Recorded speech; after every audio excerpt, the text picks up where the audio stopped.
The American Revolution, a fierce struggle for liberty, raged for years. It was a conflict that pitted the determined colonists against the might of the British Empire. The stakes were high and the outcome uncertain. The British, initially confident in their superior military power, found themselves bogged down in a protracted conflict. Their strategy shifted multiple times as they tried to quell the rebellion. They underestimated the resolve and resourcefulness of the American forces. The southern colonies, with their perceived loyalist sympathies and economic importance, became the new battleground. The British believed that by gaining control of the South, they could cut off vital resources and support for the Continental Army. I believed a decisive victory in the South could turn the tide of the war. The British High Command was convinced that a stronghold in the southern colonies would break the back of the American resistance. Clinton, a seasoned military strategist, set his sights on Charleston, South Carolina. He meticulously planned the siege, knowing that capturing this key city would be a significant blow to the American cause. This strategic port city, a hub of southern trade, held immense value. Its bustling harbor was a lifeline for the southern economy, and its capture would disrupt the flow of goods and supplies. Its capture, Clinton believed, would cripple the American war effort and inspire loyalist uprisings throughout the South. The British hoped that the fall of Charleston would demoralize the Continental Army and rally loyalist support. In 1780, Clinton launched his offensive, leading British forces to capture Charleston in a significant blow to the Continental Army. The city fell after a lengthy siege, marking one of the worst American defeats of the war. The fall of Charleston emboldened us. We believed that this victory would pave the way for a swift and decisive end to the rebellion. We envisioned a swift subjugation of the South, crushing the rebellion and restoring British rule.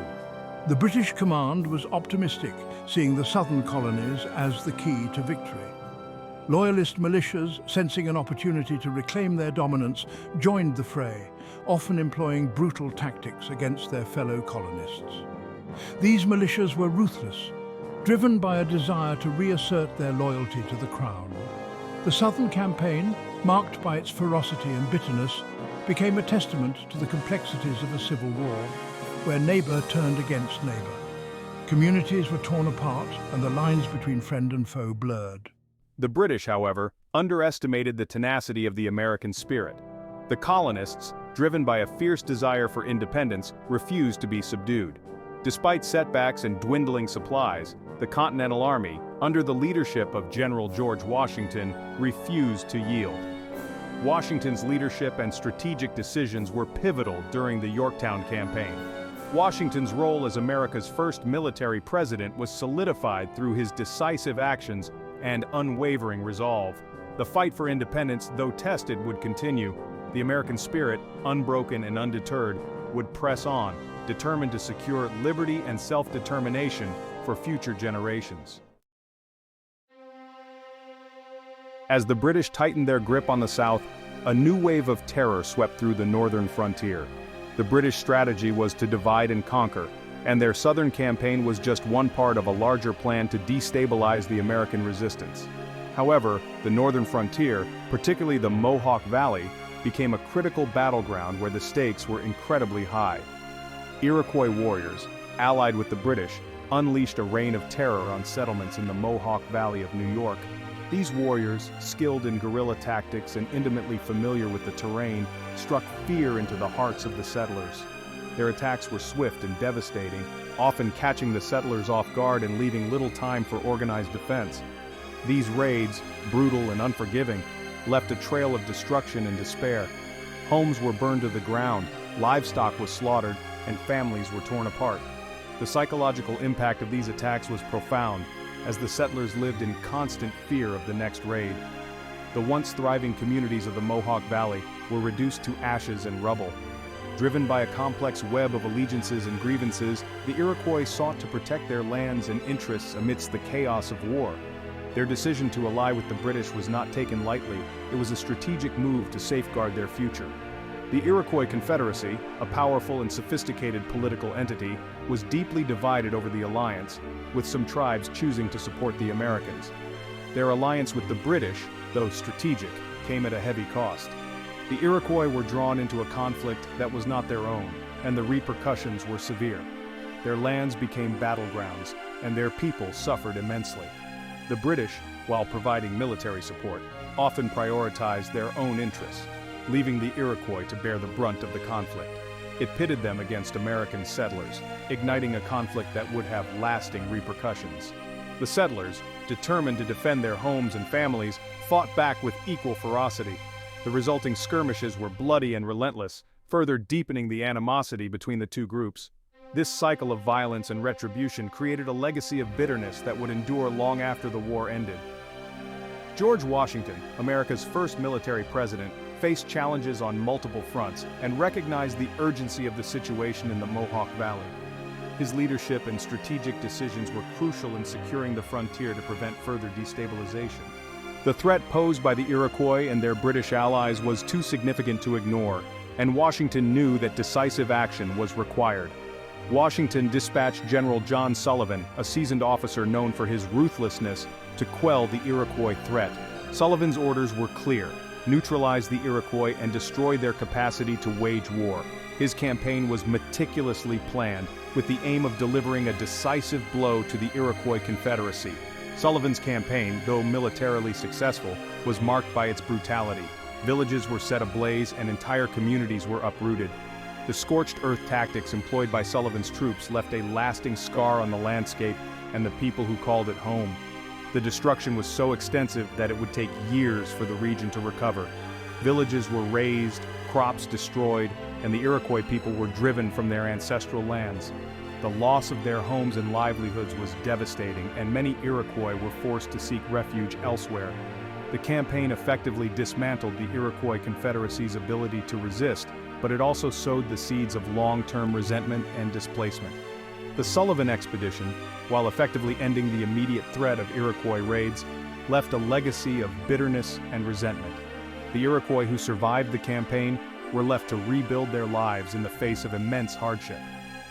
The psychological and cultural impact of the campaign was profound, as the Iroquois grappled with the loss of their homes and the fragmentation of their society. It served as a stark reminder of the human cost of war and the complex moral dilemmas it posed. The conflict in the Mohawk Valley was not just a military struggle, it was a human tragedy that highlighted the devastating consequences of war. The suffering endured by both the settlers and the Iroquois underscored the harsh realities of the American Revolution. The conflict in the Mohawk Valley highlighted the multifaceted nature of the American Revolution, where the fight for liberty was often intertwined with the displacement and suffering of indigenous peoples. The war for independence was not a simple narrative of good versus evil. It was a complex tapestry of competing interests and tragic consequences. The Mohawk Valley stands as a poignant example of the broader struggles that defined the Revolutionary War. The winter of 1780 descended upon the Continental Army with a chilling grip. Encamped at Morristown, New Jersey, Washington's troops faced unimaginable hardships. Supplies dwindled, clothing wore thin, and hunger gnawed at their bellies. The harsh winter conditions tested the resolve of even the most hardened soldier. Morale plummeted, desertions increased. The dream of independence, once a beacon of hope, seemed to flicker in the face of such adversity. Washington, ever the stoic leader, shared the suffering of his men. He understood their plight, felt their pain, and witnessed their sacrifices firsthand. Yet, amidst the despair, Washington's spirit remained unyielding. He rallied his officers, inspiring them with his unwavering belief in their cause. He penned letters to the Continental Congress, pleading for aid and highlighting the dire circumstances faced by his troops. He understood that the fight for liberty extended beyond the battlefield. It required the unwavering support of a nation. Washington's leadership during that bleak winter proved as crucial as any victory on the battlefield. He kept the army intact, nurtured the flame of rebellion, and embodied the spirit of a nation yearning to be free.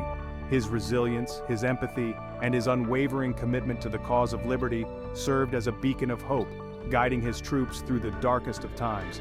As America's first military president, Washington's strategic decisions during the Yorktown campaign were pivotal. His leadership and tactical acumen culminated in the decisive victory at Yorktown, securing American independence. Washington's legacy as a military leader and president was cemented, forever shaping the future of the United States. As the American Revolution entered its sixth year, a glimmer of hope emerged from across the Atlantic. The war had been long and grueling, with many sacrifices made by the Continental Army and the American people. Yet, amidst the struggle, a beacon of support began to shine from an unexpected ally. The Marquis de Lafayette, a young French aristocrat with an unwavering belief in the American cause, had become a trusted confidant of General Washington.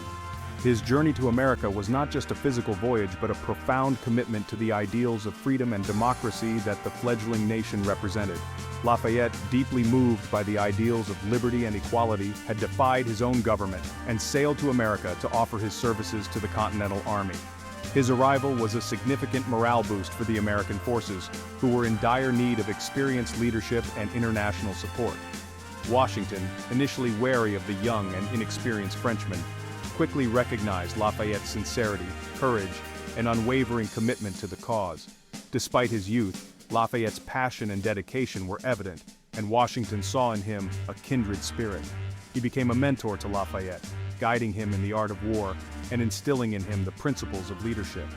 Under Washington's tutelage, Lafayette learned not only military tactics but also the importance of strategic thinking and the value of leading by example. Lafayette, in turn, brought to the alliance his youthful enthusiasm, his diplomatic skills, and his unwavering belief in the righteousness of the American cause. His ability to inspire and rally the troops was unmatched, and his diplomatic efforts helped secure crucial support from France. Their bond, forged in the crucible of war, transcended the boundaries of language, culture, and social status. It was a partnership built on mutual respect and a shared vision for a future where liberty and justice prevailed.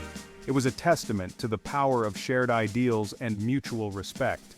The friendship between Washington and Lafayette became a symbol of the broader alliance between their two nations, an alliance that would prove pivotal in the fight for American independence.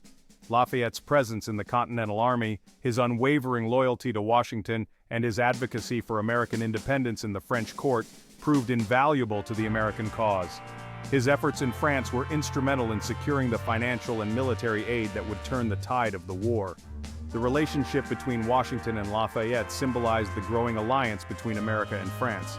This partnership was not just a strategic military alliance, but a profound connection based on shared values and a common goal. It was an alliance based not merely on political expediency, but on a shared commitment to the ideals of liberty, equality, and self-determination. The collaboration between the two leaders exemplified the best of what international cooperation could achieve. This alliance, cemented on the battlefields of the American Revolution, would have far-reaching consequences, shaping the destiny of both nations. The victory at Yorktown, achieved through the combined efforts of American and French forces, marked a turning point in the war and underscored the power of unity and collaboration in the pursuit of a just cause. Washington's leadership during the Yorktown campaign was instrumental.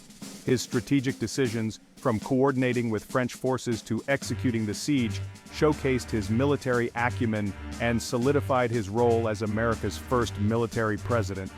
The delegates to the convention anticipated a Washington presidency and left it to him to define the office once elected.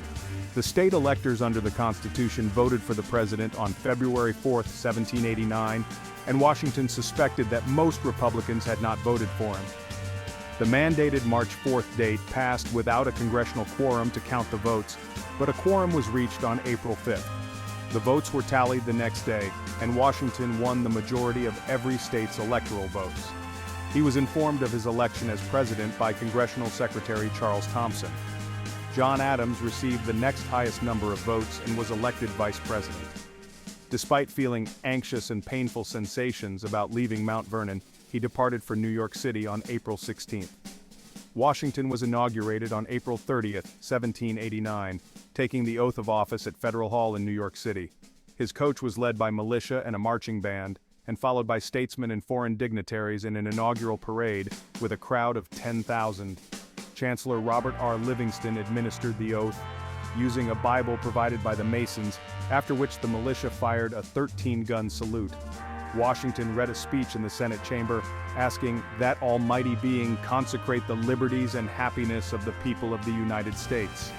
Though he wished to serve without a salary, Congress insisted that he accept it, later providing Washington $25,000 per year to defray costs of the presidency, equivalent to $6.39 million today. Washington wrote to James Madison, "As the first of everything in our situation will serve to establish a precedent, it is devoutly wished on my part that these precedents be fixed on true principles." To that end, he preferred the title Mr. President over more majestic names proposed by the Senate, including His Excellency and His Highness the President. His executive precedents included the inaugural address, messages to Congress, and the cabinet form of the executive branch.